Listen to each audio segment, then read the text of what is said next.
ராஜ்மோகனா இன்னைக்கு நீங்க பயங்கரமான ஒரு சம்பவத்தை பண்ணி விட்டுட்டீங்க. நீங்க வேற வந்து ஸ்பிளிட் ஸ்கிரீன்ல அந்த பக்கமும் காமின்னு சொல்லிட்டீங்க.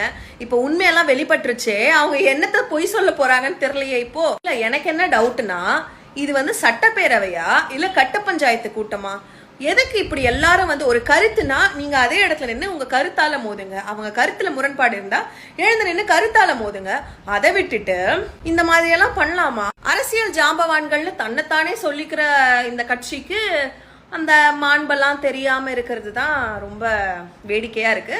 முதல் தடவை சட்டமன்ற உறுப்பினர்களானவங்க கூட இங்க ரொம்ப மாண்போடையும் ரொம்ப பெருந்தன்மையோடையும் உட்கார்ந்துருக்காங்க. டீசெண்டா பேசுறாங்க, நீட்டா நடந்துக்கிறாங்க. இத்தனை வருஷம் வந்து எக்ஸ்பீரியன்ஸ் உள்ள நீங்க இவ்வளவு கேவலமா சீப்பா நடந்துக்கிறீங்க. கொஞ்சம் உங்களை நீங்க மாத்திக்கங்க. இல்லைன்னா மக்கள் மத்தியில இருக்கிற அந்த 27% கூட உங்களுக்கு இனிமே வர்றது கஷ்டம் தான்.